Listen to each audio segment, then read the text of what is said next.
Ito na nga ang the best outdoor CCTV from Tapu. Box pa lang mga boss, alam mo na na solid ang quality. So this is the Tapu C500 CCTV. Ang gusto ko dito is naka IP65 weatherproof na ito mga boss.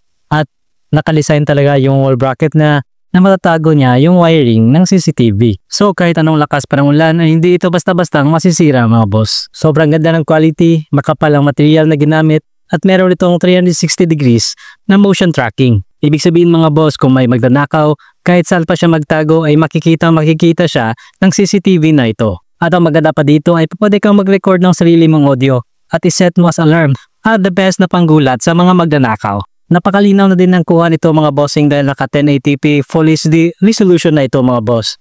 Not to mention na ang night vision nito ay hindi lang black and white, kundi colored na. Halimbawa mga boss, may kumatok sa bahay mo, hindi mo na kailangang lumabas. Dahil pwede mo na siyang kausapin gamit ang CCTV dahil meron na siyang two-way communication. O nga pala mga boss, ang brand pala nito ay TP-Link. Subok na ang quality at meron ka pang 1-year warranty. At kung nahihirapan ka sa pag-setup, meron naman lang technical support na makakatulong sa iyo paano ang pag-setup. Kaya kung naghahanap ka ng quality na CCTV na pang-outdoor, na hindi basta-bastang masisira pero affordable lang, ito ang recommended natin bossing. Click mo na lang yung yellow basket para makapag-checkout.